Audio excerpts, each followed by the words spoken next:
Oh,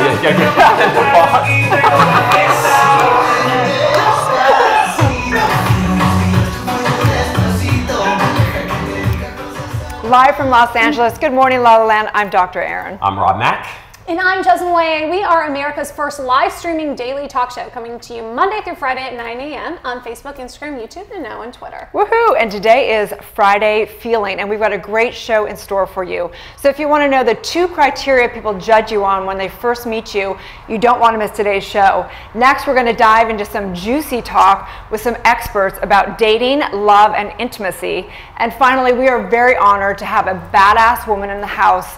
She is a 13-time Emmy Award-winning producer and Oprah Winfrey's producer for 23 years. Whoa! Whoa! Hollywood Reporter called her one of the most important people in reality television. I mean, that is a crown I would love to wear. Right? Holy cow, yes. So dating, love, and relationships, all about that on Friday. So what's going on for you guys? Love life on the weekend, right? I'm just excited to talk to these people in the back. They're friends. They're fabulous. I love them. And gearing up for it with some La Cologne. Huge shout out. Thank you so much for giving us some good coffee to start the show with today. So this weekend, you know I always get those newsletters from We Like LA. They are having a Tantra speed date event. Tantra speed dating. How does that work? Only in LA. It's so LA, right? Only in LA. So it's at Still Yoga in Silver Lake. And you go on 20 really fast dates. Wow. Tantra style? Wow. That's confusing to me, right? Because Tantra to me is all about mindfulness and to a large extent going slower. Speed dating is about going faster. Would you do this? Maybe. I would watch it. I would watch. Have you ever gone speed dating? I've never gone speed dating. I have no interest in going speed dating. Erin, have you been speed dating? I've never been speed dating, and I can't imagine doing it in a yoga setting. But you know what? We're in LA. You know what are you gonna do? It is the land of contradictions. So let's find out who's in the back house. Yes. Good morning. We have some amazing guests today. Dr. Ramani, we have Ellen and Sylvia. Good morning, ladies. So here in Good Morning La La Land, we'd like to know what your morning routine is. How do you start your day?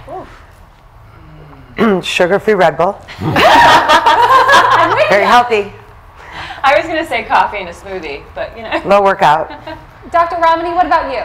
Green tea and God, of course. You know, I'm, green tea, less regret, and now Ellen meditation. brought me over to the dark side with sugar-free. I don't drink coffee though, so that's my little. Yeah, no. It's really bad I'm for a green tea girl, and honestly now, since I went to Japan back in 2008, I went to climb Mount Fuji, and since that time, I have a cup of green tea every single morning. And so, is there caffeine? Sure, there is caffeine, but light caffeine. There's antioxidant, so it's supposed to be a reverse. Well, you're a doctor. I'm actually 75. So I'll drink green tea today. Yeah, and we'll go from there. Yeah. So besides caffeine, is there a routine that you do? Do you have a mantra you practice or a meditation, something that really starts off your day?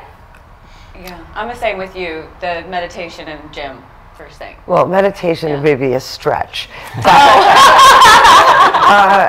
Just try to get up and I try to breathe for a second, and I usually call Dr. Ramani and say, how am I going to get through this day? But I try to go to the gym. Yeah. Because that does help. Yeah. Even as tired as I might be. When you don't want to be there. But I don't want, and then I feel even more proud of myself for going. when I go. Right. I'll be honest, I'm most mentally sharp in the morning, and so I am writing another book, so I tend to try to write early, and I always make sure that the most pressing intellectual task I have of the day, I try to take it off in the morning because I'm best at that point. And then with that gone, I often feel more mentally open to taking on the more challenging tasks of the day. Nice. I wake up in a panic attack every morning. I do. Anxiety right away. Panic attack, and then I try to go, okay, 10 minutes in, I'm good. I'm not kidding. Once the Red Bull kicks in, we can crack on the day. Red Bull's new. I was always Diet Pepsi before. And then I moved on to Red Bull. Yes, we're evolving. Very proud of myself. I'll get off of it soon, don't worry. Thank you ladies so much for being here with us this morning. We're so excited to get to you later in the show. Okay, I have to say though, every morning we would come in, all 3 of us, whatever, and it's pretty pretty standard day. Today was hilarious, and I just am so excited. Ellen is absolutely hilarious. I'm so excited to get back there. You will be entertained the entire time between those 3, and they're some of the smartest, most successful women I know. So whatever it is they're doing in the morning, whether it's green tea or panic attacks, I'm all in. Well, and you know, Dr. Ramani and Sylvia have a very successful podcast, Sexual Disorientation. This is going to be an interesting conversation. We were like sending text messages back and forth all night last night about how excited we were to have the conversations today. I was like, did you listen to that one? But what about that one? Right? We're like, can we say that in the morning? You know, is that too much? Right? Just counting and be ready for it, right? Right. So, Erin, what did you do last night? I actually went to Wally's. It's a wine restaurant over in Beverly Hills. I actually think it's one of the best I've ever seen in the world. I'm not a wine drinker. I don't drink that much anymore, but I used to have wine, and I would go to many places around the world, and I think that this is one of the best I've ever seen. What makes it so good? The price? You know, I think that just the way that they've done just the layout of it, it's really beautiful. They display all the wines everywhere. It's a total scene. It is literally, you can just see there's every, you know, Europeans to whatever, and it's kind of like it's a hot spot, gotta say. I mean, you like, walk in Wally's and you know you're in the 90210. Let's be honest, right? That's serious. It's check this place out. It's serious. Really? It's no joking around. Oh yeah, I mean, and you have the community tables, so you know it's a good place to mingle, meet new people. You know, you never know what's going to happen. Well, after I finish my Alyssa Goodman soup cleanse, maybe I'll treat myself to a glass of wine at Wally's. Yes, so I am on day number 5 of Alyssa Goodman's soup cleanse challenge. She's part of the Focus TV family, and I accepted her challenge when we had her on the show a couple weeks ago. And what I loved most about this was that I didn't have to think about what I was going to eat, and I felt so nourished. And it's not just all about soup. So she prepared this amazing salad for us, pickled vegetables, on top of the absolute best bone broth I have ever had. It's beautifully presented. We love Alyssa. Absolutely. Amazing. And I was a little skeptical of the whole bone broth situation, I'm not going to lie, but I'm a believer. I'm sold. I'm sold. You know, I have to say, I was also like, soup. I love the idea, but I feel like I need to choose something. So I love that she's got the salad in there and other like crunchy things, because I just otherwise There's feel no like way. I'm not really getting And she provided some really nice garnishes, so seasoned pumpkin seeds and hemp seeds, so you could have a little bit of crunch. But I will say this, I want bread so bad. Where's the pizza? I need a donut. Oh my gosh, that's hilarious. I do feel fantastic. Nice. I really do. So I would highly recommend it. Anybody who's still looking to follow through on their New Year's resolutions, because it's still January. Right. It's a full one. All right. So you guys, we're going to say, we're going to take a little break, and when we come back, we're going to find out the 2 criteria of what people judge you on when they first meet you from a Harvard study. So, love to be judged.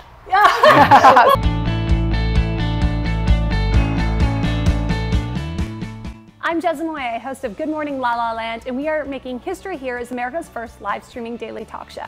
In case you missed us live, this was This Week in La La Land. On Monday, we had the CEO and creator of Karma Army Coins, as well as This Is Us actress Isabel Oliver Marcus. On Tuesday, it was all about transformation with professional life coach Alyssa Nobriga and Miss USA herself, Mia Sanchez. Wednesday, we had the Chakra Girl, my new spiritual BFF. And Thursday was Dancing with the Stars alum Karina Smirnoff, one of the most fit and fab women in Hollywood. Friday was all about Friday Feels with author Andrea Owen of How to Stop Feeling Like Shit, and the Great Escapes couple, Kevin and Kalayana. Over the weekend, my co-host and I were on the red carpet in Hollywood for Puerto Rican Relief. It's going to be a good week in La La Land.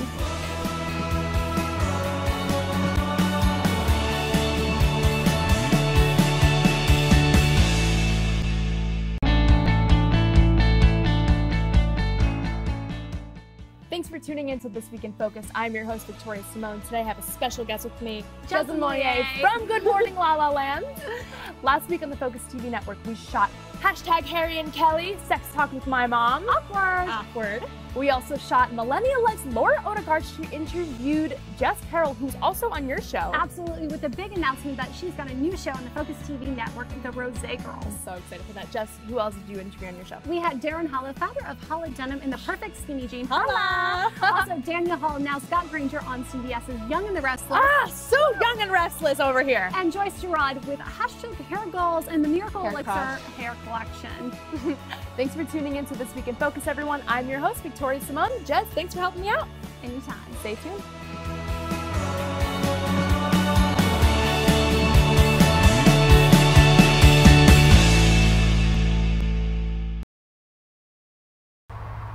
Live from Los Angeles, welcome back to Good Morning La La Land. It's hashtag Friday Feels today, and we are really discussing what people notice when you meet them for the very first time. Erin discovered a really interesting article from Harvard, but I'd like to know from our guest this morning, what is the first thing that they recognize when you meet somebody for the first time? So, for instance, when I met Ellen for the first time, I was like, her hair is so on point. Right? Sylvia is amazing. Dr. Romney has the most powerful, kind eyes. But ladies, what is it that you notice typically about someone when the first time you meet them? Okay, so I'm going to just talk about Rob. How's that? Yes. Has anybody seen Rob without his shirt on? OMG. That's what I noticed. I think I really do try to pick up, this is going to sound all spiritual, but really energy. You know, when somebody walks in the room, just their energy is what I notice. Somebody can be beautiful and amazing and all that.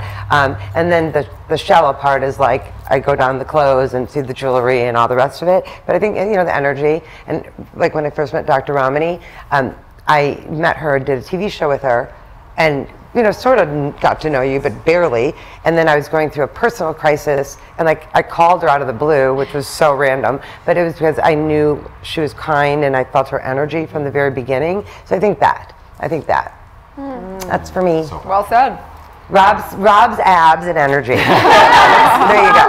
Rob, I couldn't see your abs through the jacket, but I'll try to look harder next time. I think for me, it's teeth. I'm a big smile person, and that's a part of energy too, because I feel like if someone walks into a room and they're smiling at you, that will breathe their energy as well. So probably that.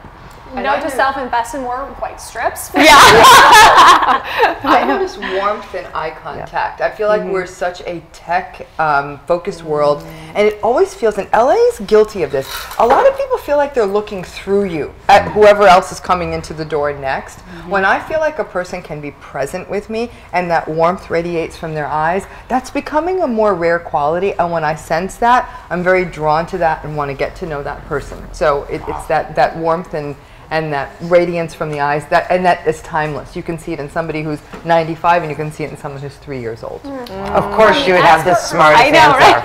Right? Generally, what you get when you hang out with Romney. Really profound response. Exactly. Right? Absolutely. Thank you so much for sharing, ladies. I'm so excited to get to know more about each of you later in the show. So I owe Sylvia and Ellen checks. Right. First thing. Second thing, it's interesting what Romney said. I want to hear your perspective on it, Jeslyn, because one of the things she said is that when you first see somebody, they often look through you, especially in LA. They don't look at you, they look through you. And I know that in the modeling business, that's something they teach you to do with the camera, to look through the camera. And you're not really connecting with the camera, you're looking past it. No, that's been an interesting, important life lesson for me personally, because from the modeling world and the fashion world, typically I was looking through people, not because I wasn't genuinely interested in them, but just by trade, right? So it's something I've certainly been investing in my time and effort into adjusting and perfecting. And for me, it's not because I'm shallow that I recognize people's appearances, but I truly have an appreciation for their beauty from the inside out. But from being a model, I guess I think the first thing I always notice is their hair, their eyes, their outfit. What about you, Erin?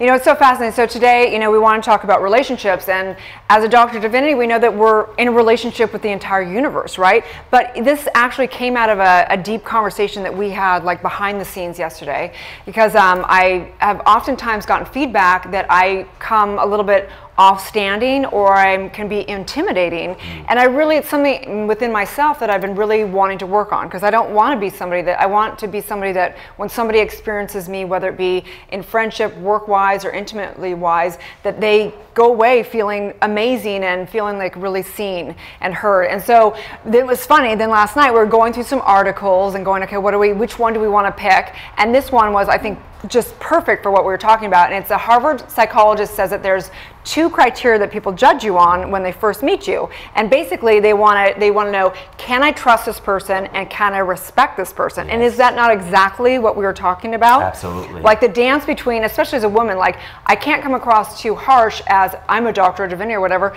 We need to come from warmth, but we can't be too warm where people don't respect you. So there's a big dance between those two things. Yeah, it's such a challenge because most of us want to immediately especially when we meet somebody new, we want them to respect us, and we want them to see our intelligence and see how good looking we are, and see how valuable we are. And the challenge with that is that when you do that, when you lead with that, when you lead with like trying to prove your competence, you often sacrifice warmth in the beginning, and then people don't trust you. And the better you are at proving that you're credible, that you're smart, that you're all these things, the less they trust you and the more scared they are of you. And so you kind of have to sort of rework that a little bit and learn to lead with warmth. Right. And it's funny because the three of us, I think Jez is like, she's so warm, but I don't think people really realize how respectful, like she's a badass, like she is incredible. She's a hard worker, really genius, but I don't think people get that. They don't know that. They just see her warmth. And then I'm like the opposite. I'm a little bit too like harsh and like very like factual and like up to business. And then Rob's like the perfect, like, wait, Rob's like perfect at everything. Okay, let's just get it straight. I'm gonna run out of checks. I'm gonna run out of checks. Right. I don't have that much money that I can send you a check. Well, Rob, how have you mastered that? You know, so I would say that the hard way for me, I never really felt good enough, smart enough, good looking enough, any of those things, right? And over a period of time, I learned that other people were reflecting that back to me as well. And so I learned to sort of basically just do some introspection, and I worked through it. And I basically also discovered that the most important thing for me is feeling connected to people. Like I get the most joy and the most pleasure out of connecting with people in a genuine way, in a deep way, even if it's for a short period of time. And so I just felt like it was up to me to make that happen. So, you know, that's part of it. The other part of it is, you know, growing up, you know, like a black guy, mixed guy, it's challenging because people immediately assume, they have assumptions about you, right?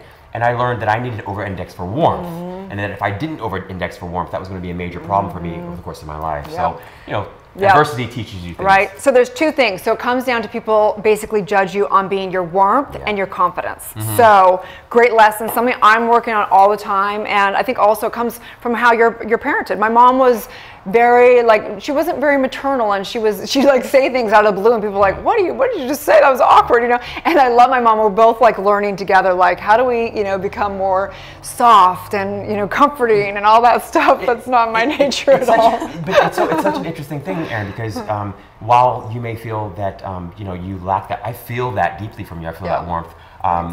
The other part of it you just nailed is that in lots of ways, you know, the programming can be to our benefit or it can be a curse. And for me, I was sort of born with a leg up in that respect because I have a mom who's extremely, she always leads with warmth. She's self-sacrificing. And my dad as well. He's an incredibly smart guy, but he tends to lead with warmth. And so it made it easy for me. I didn't have to break through so many barriers. But Rob, you had some really wise words that you shared with us yesterday because, you know, in seeking your advice too on how do I get people to take me a little more seriously so that I sound like I know what I'm talking about, but still maintain that warmth. It's a challenge because you want to do both, right? And for the most part, if you're leading with warmth, you're compromising in that moment a little bit of competence, and vice versa. When you talk, you know, from a place of I've done this and I've done that, you can sacrifice a little bit of warmth. But there's a way to blend them both just by being crafty with language, right? So we talked about the ways in which you can compliment someone from a genuine place by saying something as simple as like,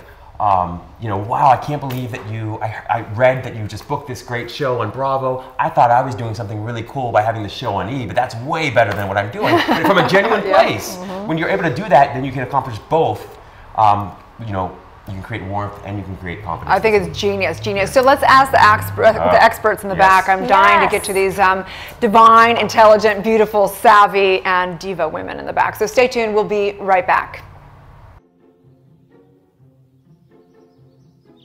This is Jack. His mother didn't save his childhood artwork.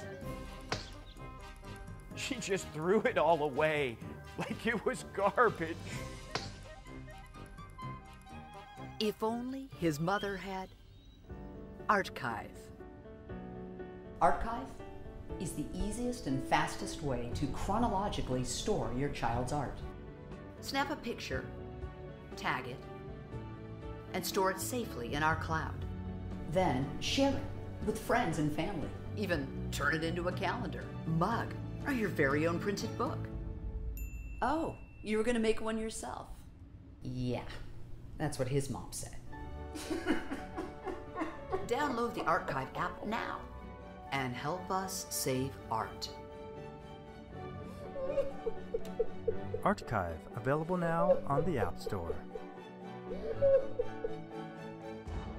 We're live on Good Morning La La Land with the creator, Canada Ruben of Ginger. We're talking about motivation and perfection today, but you perfected a cocktail, right? Yeah, this is I call this motivation in a bottle. It's like it's the embodiment of me. If you could actually ask that question, who would you be if you were a beverage? So just to run down the ingredients, the original version has fresh ginger, cayenne pepper, lemon, green tea, mint, and cane sugar. The dragon fruit version, which we'll try a little bit later, has got all those ingredients plus dragon fruit and passion fruit. This is an anti-inflammatory, and they found that ginger is just as effective as Motrin for anti-inflammation. Right? I'm not gonna lie, like this is not, I'm not trying to like, fluff it up. It's really, really good. And it's got like really, like the perfect amount of kick is what I love about it. Yeah. You know? Wow. Unexpected. So it's smooth, so refreshing. And then a little sparkle, like, oh.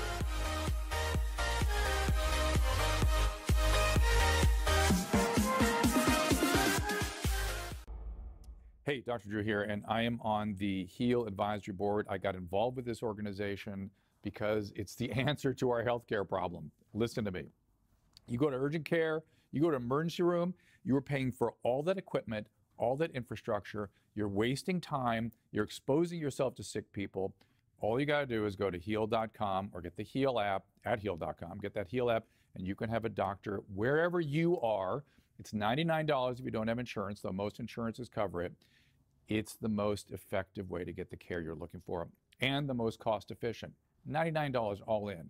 That's it. And you get a board certified physician to show up wherever you are, your home, your work, whatever it is, 8A to 8P, 7 days a week, including holidays. And that board certified individual, that licensed professional, is going to just be paying attention to you and focusing on you and using his or her judgment to take care of your needs in that moment. Go to HEAL. Check it out. You'll see what I'm saying. You'll see what I'm talking about. Hi, this is Jennifer Eddy, and I'm here with Spa Girl Cocktails today. We're thrilled to be here with Empowerista and Girl Talk Network at UNITA and El Segundo to help support and empower women in the community. We have 2 flavors with Spa Girl Cocktails, Pear and Spa. Those are our signature cocktails. They're low-calorie and gluten-free, all natural, nothing added. You can find us at Bevmo and Total Wine in all of your communities. We're thrilled to be here with Focus Magazine today in their December issue. Hello everyone, I'm Joyce Gerard, creator of the Joyce Miracle Elixir Collection, and I'm happy to say that it's the only collection out there that is not going to have any harsh chemicals, free of parabens, free of sulfates, free of sodium chloride, absolutely cruelty-free, because for me that is super important. And it's made right here in USA. And it's the only line that is going to deliver you the best antioxidants, vitamins, fatty acids, minerals, straight from Mother Nature. I've infused my entire line with buriti, maracuya, moringa, and argan. So you have the buriti, which is the tree of life. You have the argan, which is literally liquid gold. You have the maracuya, which is the richest source of vitamin C. And you have the moringa, which is the richest superfood in the world. So I've combined all these yummy ingredients from Mother Nature and delivered them straight to you, straight to your strands, straight to your face. In all my products, that's the base of it. And the most important thing is that everything is made with love right here at home in USA, straight for you.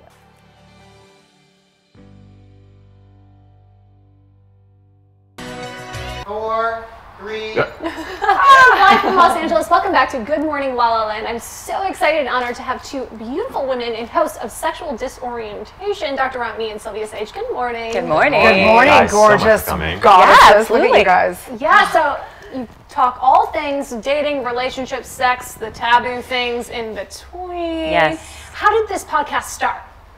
Dr. Romney started the podcast, and I was blessed enough to be asked to come along as a co-host. So. Yeah. I mean, we started it someone I had worked with for years in the industry, Frank Prather, had said, "Hey, I'm getting into the podcast business. Just talk about relationships, talk about sex." And so we sort of tried different iterations. The podcast world's it's an interesting one. Everyone loves them, but it's about hitting the right tone. And we kept trying different co-hosts, did it alone, and then Sylvia came on one day, and she brought this completely different perspective than me, but it was also convergent. And it's actually really hard. You guys know this, to find a co-host where it works. Right. And so you have the interesting pairing of a doctor, professor, and an adult film star, comedian. And it was actually perfect, because honestly, if ever there was a yin-yang, I think we got it. It's us. And I have so much respect for this woman, so it flawlessly just seems together. Wow. So that's it. What inspired Sexual Disorientation podcast? What You was know, it? Rob, you and I have talked about this. When you talk about sex in the United States of America, we either laugh about it or we're terrified of it. And clinically, I approach it as, you can either talk about it as tab A is going into slot B, and I do a lot of it from a public health perspective, as you know. But it's such an unhealthy space. And it doesn't need to be. Yesterday I assigned something to my students and I said, listen, I want you to work on health, behavior, or wellness for the semester.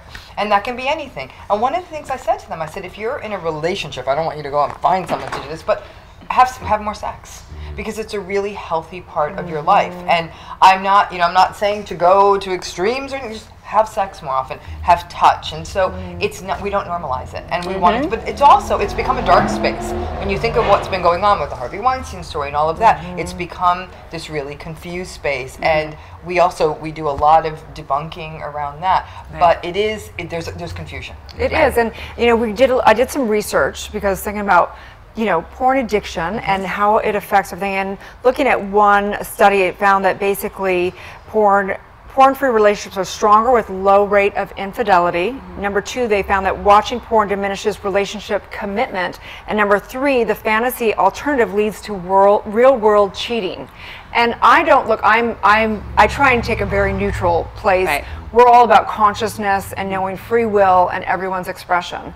But these are scientists, these are psychologists, these are people coming up with this. So what do you think about that? I think honestly, sex and people watching porn and having sex together, it forces conversation, and that's huge in relationships in general, let alone the sexual side of that. But it forces people to, what is your, fantasy or fetish, or what is yours, and you have to have those open conversations and then hopefully find a happy medium in doing that. But I think that's exceptionally difficult as a woman, especially right now with the whole Harvey Weinstein thing and things that are happening, owning our sexuality, owning our femininity, and being okay with that. It's hard, because with the Harvey Weinstein thing, there is so much good coming out of the Me Too's, but then it also takes sexuality and feminism back a step, and a little, I don't want to encroach on that too much, but it does make it to where it becomes harder to be a sexual woman in this industry. I know that personally, because I get a lot of flack for carrying myself so heavily in the sexual arena. But I think it just means that we have to continue having more conversations and speaking out. So. I agree. The conversation is the most important thing, for sure. But I also want to say that when we look at this research, I'm also going to put on my scientist scholar hat. Here's where it gets tricky. Because the people who are drawn to watch porn may already temperamentally and dispositionally be oriented to infidelity. For sure. Does that make sense? So the tempting explanation is porn causes infidelity. It may very well be that the person who has that propensity is the one who's tuning in to porn. Thank you very much. And so I think that what we have to do is say it's a chicken egg issue. So let's say tomorrow we eliminated all porn from the world. Would those people still find a way to be unfaithful in their relationships? Yes. Yep. Well, that goes along with spiritual principle, because whatever's decided in mind is what gets projected out. So we can't blame it on the alcohol, drugs, or the porn, or whatever it is. Just like you said, I couldn't agree more. So that's where we have to sort of. It's the I think a lot of people are looking for well, there's got to be an explanation, and it's a difficult conversation. Sylvia and I tackle this in the podcast a lot, and this is where we have that mutual respect. Where I say, listen, from a feminist perspective, I've said it over and over again. I struggle. I struggle with it because it is this sense of women are sexual objects, and it fetishizes sex in a way. A lot of women will say, my partner watches porn. I don't look like that woman. I'm never gonna look like that woman, and I couldn't get into that position if I did Pilates for 10 years. I think that watching that. And then men too, they feel like they don't measure up, no pun intended. They're like, what is that? Because that ain't what's happening for me. So I have a question for you guys, because I truly believe that intimacy is so important, and I believe that whether you are into, you know, whatever style of intimacy you're into, that it is a place, such a beautiful place to expand a relationship. Where do you think and how do you think people can take more time and develop this in a healthy sense and get into, like, you know, Tantra sex? Sometimes people, like, we've all heard of Sting and his wife, you know, doing 6 hours of sex and stuff like that. How can people take more time? Are there any things that you guys recommend for people to get more into their intimacy? Well, we kind of spoke about this on our last episode, and it was being more adventurous in your sex life, you know, taking a few more risks, if you will. Maybe not so much like publicly around your children, but, you know, publicly in your hotel or, you know, something like that on a little getaway for the two of you.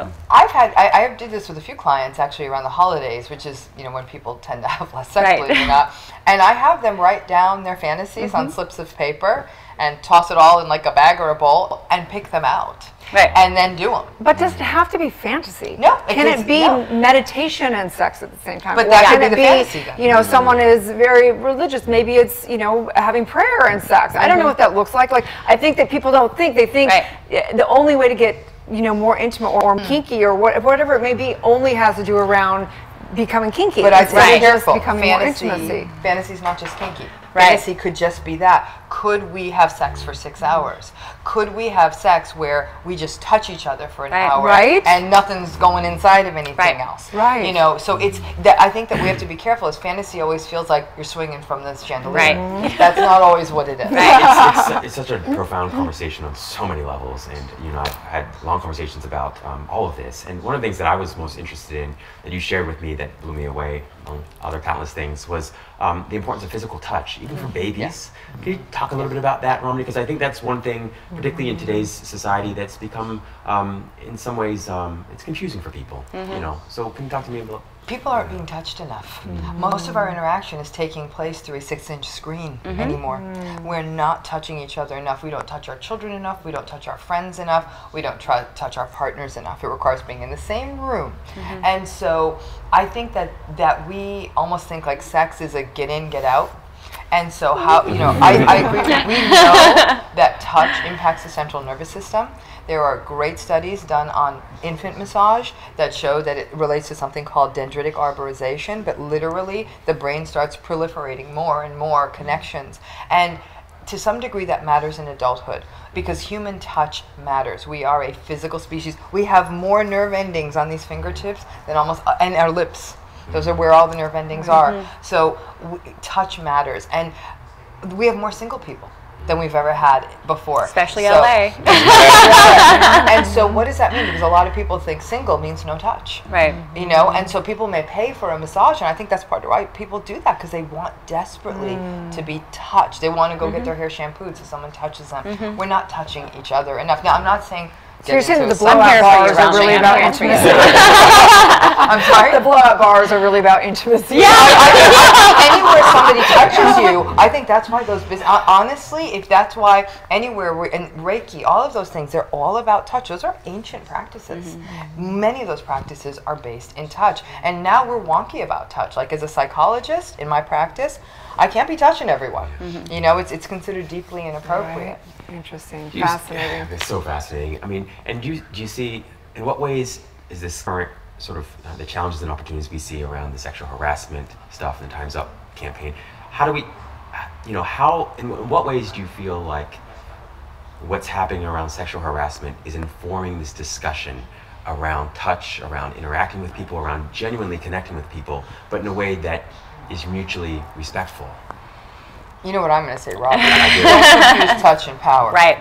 Because harassment, all that's about power. That has nothing to do with intimacy. Because the word sexual is in there, we're assuming an intimacy? Absolutely nothing. Harassment's harassment. Harassment's oppression. Harassment is power. And so touch and power never belong in the same sentence. Touch is really about keeping it equal. It's about two people. Intimacy is about equality. It's never about one being over the other. And I think that's the struggle. And all the stuff we've talked about in terms of entitlement and narcissism and all of that, we confuse that. I have a question regarding touch because, you know, I've seen in several of my friends' relationships, they get to a point where they don't physically touch each other anymore. They don't have that intimacy. They can still go have sex, but there's not the foreplay, there's no touching, there's no cuddling. How do people navigate that? I think at that point it's almost lost, and that's where you have to come back together on that. But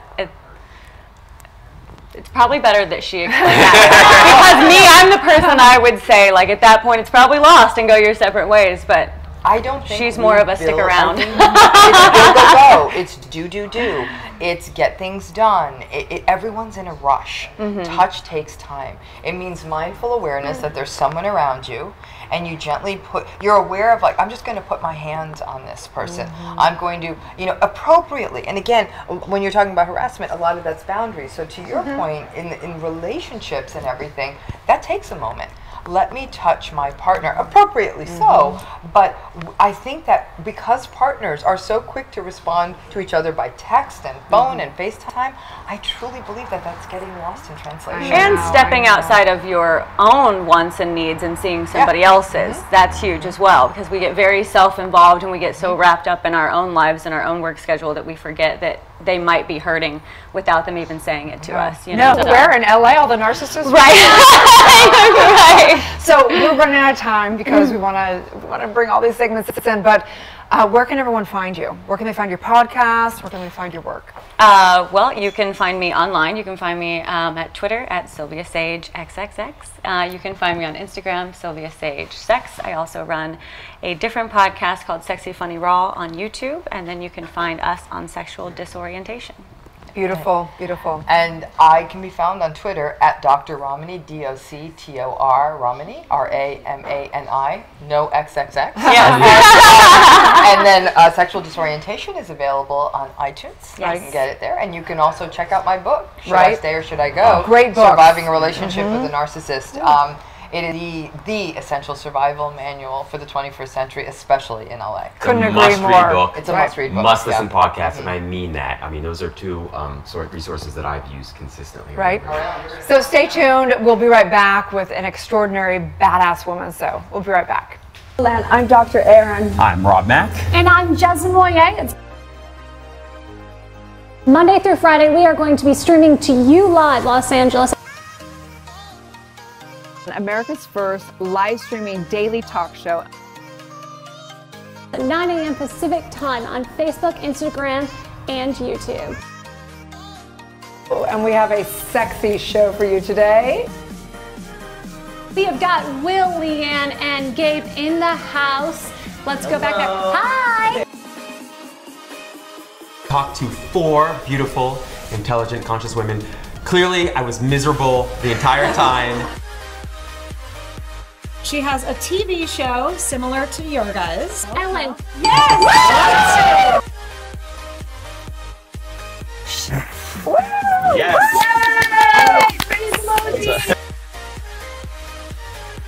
The little peck, come on. I feel so bad for Jess. We're live, do it for the people viewing. For the people. Wow! MICKEYMOUSC Club Mickey Mouse.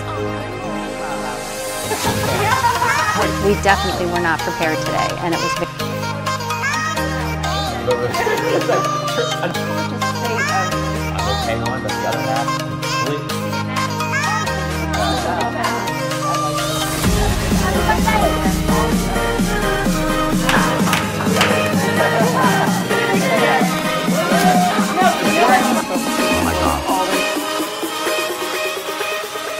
We are streaming to you live Monday through Friday on Facebook, Instagram, and YouTube.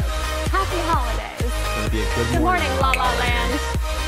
5, 6, 7, 8. We are the Mouseketeers, and we proudly wear our ears. We mousin', we mousin',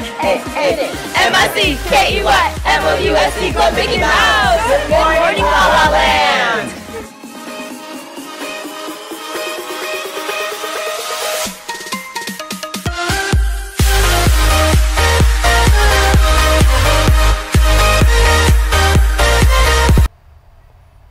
Welcome back. We are here with Ellen Reicherton. She has won 13 Emmy Awards, and she has been producer for the Oprah Winfrey Show for 23 years. She's also my good friend. Welcome to the show, Ellen. Yeah, Ellen. Hi. So, How are you? so nice to see you again. Girls, you are beautiful. Aren't they? The hair. Yeah. I'm just thinking My hair? I want that hair. That is can have good it. stuff. We can't have it. It's It's good. I have to know. Hollywood Reporter called you one of the most powerful people in reality TV. Well, that's psychotic. How does that make you feel? And it's not. Well, I think that, okay, so I've been thinking about this a lot lately because people have been asking about Oprah running for president. And what's hit me lately, and I'm going to try to say this articulately and fast, is I never, when you're in something like that, you're not thinking, oh, I'm saving lives, or I'm changing the conversation on sexuality or race or anything like that. And I went back and I found my very first letter from a woman who watched a show I produced that decided not to kill herself. Wow. And then I have thousands of those, and I left my husband and those kinds of things. So I think the distance now, starting to have some distance from that, the impact of what that all was, I understand, but when you're doing it and you have to do a daily show every day, you're not sitting there going, wow, we're doing this, we're doing that. You're just doing it. Yeah. So I don't know how, I don't feel like powerful. I don't feel that. I just feel like for whatever reason, I was born to do what I was doing, and that's. And I think that's what makes you so powerful, Ellen, is that you don't recognize that. You don't give people the impression that you think you're very powerful, and yet you are. Your energy is very powerful, your emotion is very powerful, you have a huge heart. It's just, and it's also contagious, and I think that's what makes you so powerful. Yeah, you come in and it's like there's just this ball of energy flowing through the studio. Yeah. This morning. It's like, yeah, right? I'm coming here every day. Maybe you should run for presidency. Oh, Lord. Oh, my gosh.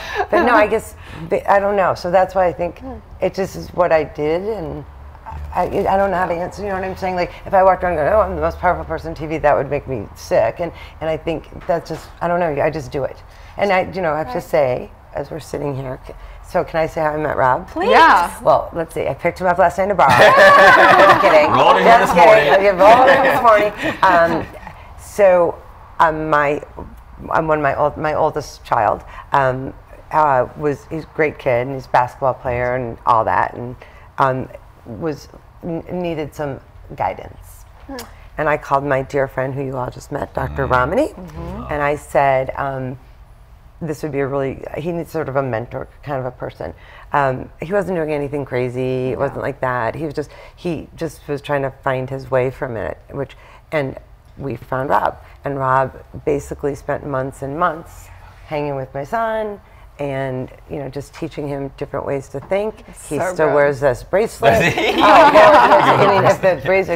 it he touches it and it makes him grounded. And a couple weeks ago, he said to me, you need to follow Rob Mack's advice. You are too stressed out, and you need to meditate. And I'm like, who are you? By the way, but you changed his life. Wow, you did. You changed his life.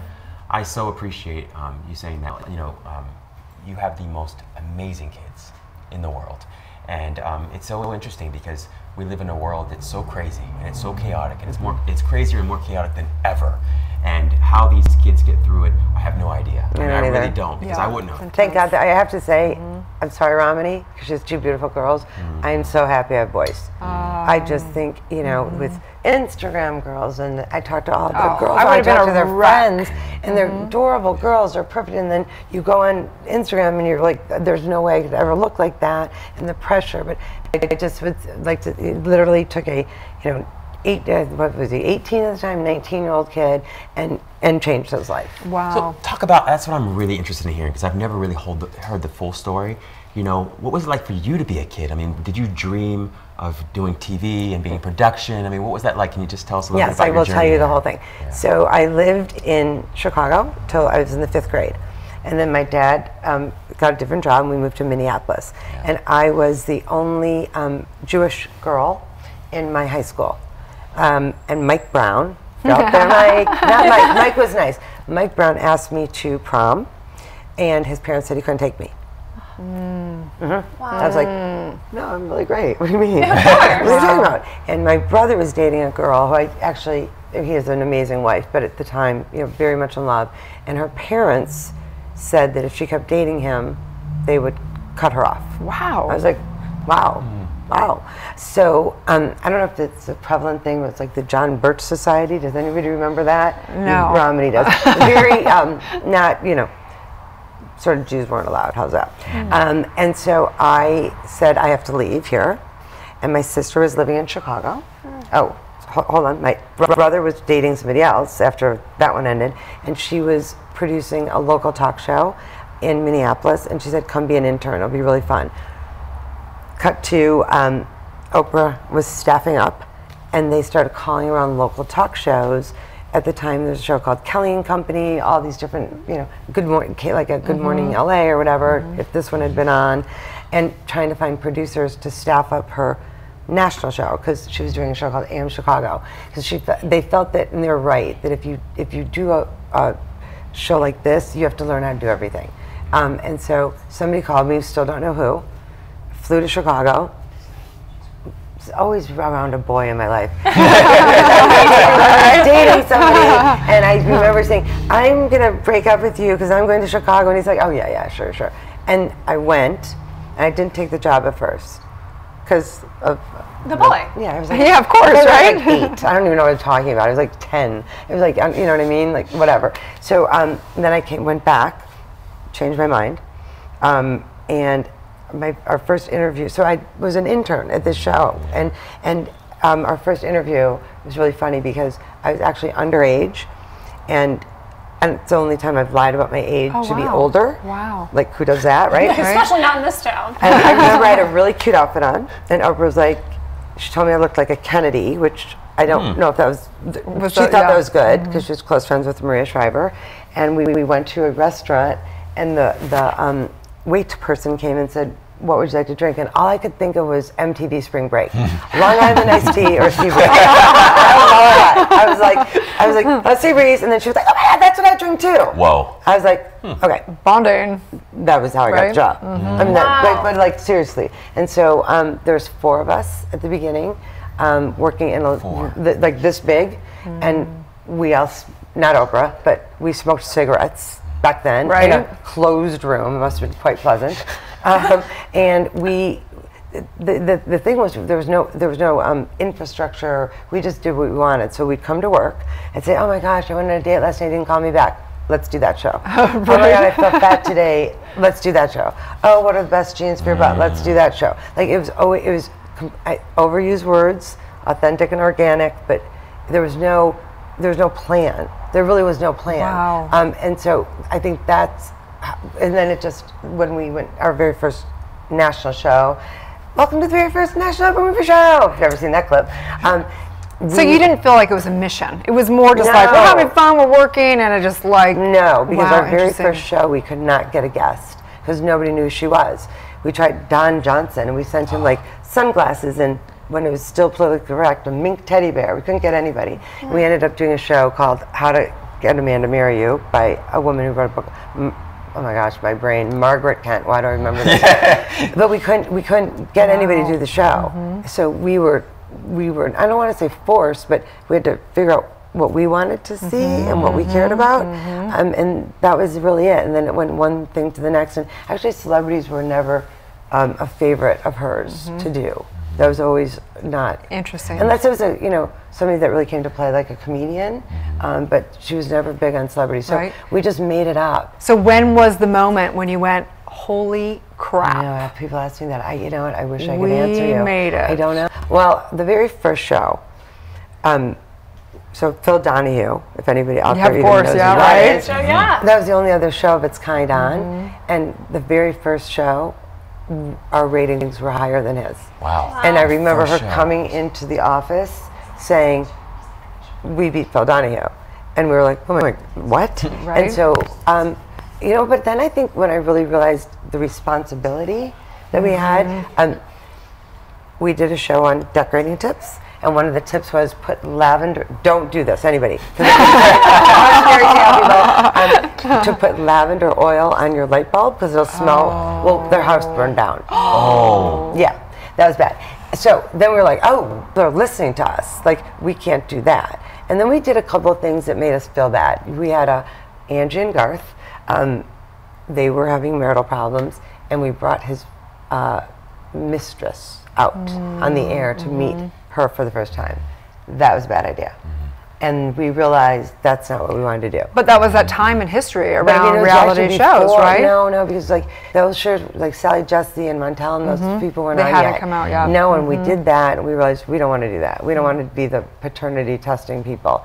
And so the mission statement was inform, enlighten, uplift, and entertain. Love But it. you can put a lot in there, by the way. you can just put stuff in there. But we realized that, I mean, we still wanted, you know, you got to do stuff that people are going to watch and everything, but we realized we didn't want to do that. And so I think then that was a very big turning point for us, that we didn't want to be exploitive, and we didn't, like, that's when we decided we were never going to have the KKK on again. We did those shows because we realized we were giving somebody a platform, and we were being used. We thought, oh, we're shedding light, you know, we're shedding light. Right. So I think it was, there was like a couple pivotal moments. Garth and Angie was a big one. Right, and so fast forward today. I know that you have so many projects and I do. amazing things. We want to bring you on for Friday I'm because running for president. Okay. No, not gonna happen. Right here. So because you guys, you know, you guys are great friends, and this is about relationship. And I know that you have kind of an interest in relationship in shows. So what is that? If you had a magic wand, what does that look like for you? Well, I just created one. How's that? Okay, there you go. I'm really excited about it. So as we talked about, I have these 2 teenage boys, and they're funny and very funny, very funny, and also very protective. And I've found more and more, I don't go to them for advice because that would be inappropriate, but every once in a while they'll say something to me, I'm like, wow, I just really didn't think about it that way. Oh, okay. So I decided that there should be a generational conversation. So mom, daughter, and then the grandmother. But the grandmother's really young. So Jada Pinkett Smith, her daughter Willow, and Jada's mom. And it's going to be great. Really Shout out excited. to them. Love all the whole family. Having the generational conversation. Because we all as moms sit and talk about our kids, ask your kids. So that's what I started doing, is I started, instead of saying, this is what you should do, I went like, what do you think? How's that for starters? What do you think? And also, I learned early on, I co-created the Dr. Phil show, and one of the things he said to me, he had 2 boys, he said, do this. Don't say, I'm proud of you, say you're proud of yourself. So just, so I think what I just started to realize is that they have a lot to say, and they have all their forums to say it, but as parents, you know, they tell me too much, by the way. Right? My youngest son, which he will never see this, thank God. He'll never forgive me, but we were driving a couple weeks ago, I'm like, so Nick, whatever his name is, have you had sex? And my friends are like, I can't believe you talk to your kids that way. And It's then so they're important. spilling the beans, and they're like, okay, well, let's reel this in now.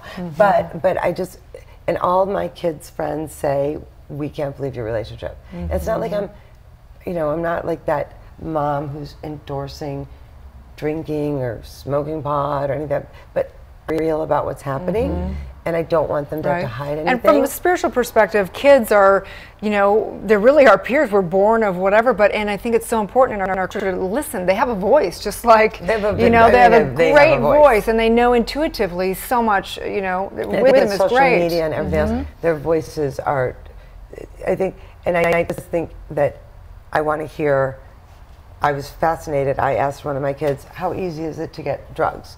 And he was telling me last week that the new drug of choice on college campuses is, they call it bars. Which is that? I haven't heard that. Xanax. And there's some new rapper out, who's great, actually, his name's Russ. He's singing sort of against when the you hear bars. So, but I like the fact that it's an open, they tell me instead of hiding it from me. So I think don't, and I think this, I know a lot of parents who are doing the best they can I say ass? Please. But they have their heads up their ass, because not my kid. My kid would never. No, your kid was and is, and I'm seeing it. So I think having that conversation, and having that age for somebody who's articulate and open and honest about what's going on. Oh, we're excited to see the show. Yeah. Oh yeah, Ellen, I wonder, what do you think is the biggest lesson that your boys have taught you? Oh Lord. Well, yesterday it was like, stop acting so old. Okay. Oh boy. I mean, what is the biggest lesson they've taught me? Well, oh God, I don't even know how to start with that. So I'll start to cry, and I did my makeup and everything. First of all, they are their own humans. So parents have children, and then they think it's their little mold to model them in their way that they see them. And I realized, you know, I bought my son, you know, Ralph Lauren and all the little preppy stuff when he was little, and all he did for 4 years was dress like Eminem to go to school. And I had to like embrace that. I was like, whoa. And then, now he's wearing the clothes I want him to because he got it. So letting them be themselves. Right. Also, I think that, I mean, of course, unconditional love and those kind of things, but it's really hard as a parent to not be controlling and not, because you're watching somebody make a mistake that you love so much. So that, to just, like, they've got to find their own way. And then I think the other thing is, and I have the best mom in the world, but she's a worrier. She worries about me. And I don't want her to worry about me. I want her to say, it's all good. Because that's what you want from your mom. It's all good.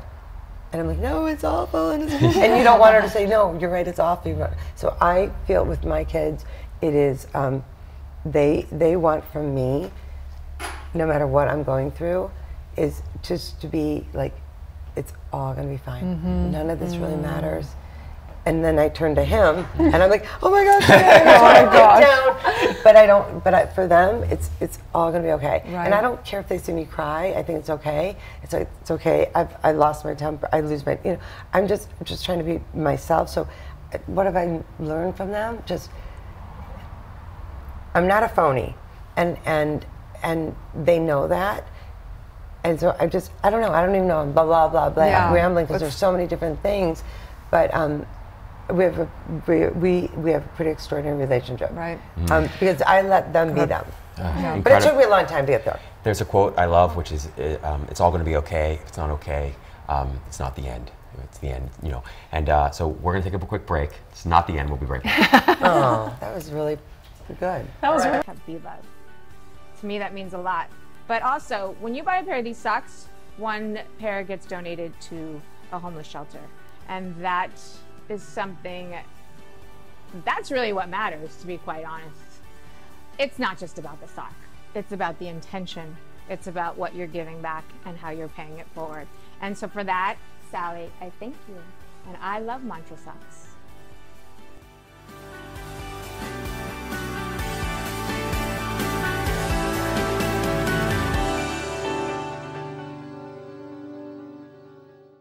Hi guys, I'm Joyce Gerard, and I support my beautiful friend Sally with her mantra socks. Look how cute they are.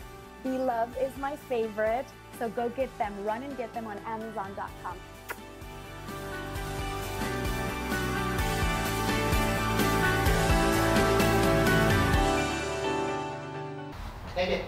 Back live with 3 dynamic, extraordinary women. Thank you so much for coming early morning in Los Angeles. Just beautiful to witness. This is one of my very best friends in the entire world, and that's how I met Rob. I know, it's really gorgeous to watch you guys. And it's all about the relationships. Oh, heck yeah. No, I mean, and I think for women in particular, neither her nor I would have gotten through the last 5 years without each other. I mean, it's like a daily calls. I used to call her my sober coach when I went through a rough time. I've stepped into that role, you know. It's not drinking. It's not, it's not. Like that and I think that's the beauty. And I know that I'm sure you experience that. The beauty of this show is really the relationships. That's what the whole takeaway that we got out of all of it so far is that you don't know the depth of people and what's going to come out of each relationship, and so you know what I'd say really good, and I know we're wrapping up, is that my dad passed away and my parents were together 62 years and they had an extraordinary love affair. It's like amazing. And my mom has she's got her girls still, her girlfriends, and I think there's nothing, you know, guys are great. You know, I got some great guy friends too, but my girlfriend is a guy. So. Yeah. But I mean, you know, but whatever it is, If you don't, that's a red flag, right? So, you know, somebody that doesn't have girlfriends. For sure. And we want to give you guys a quick little gift. It's called Karma Army Coin, and they're actually all about good deeds.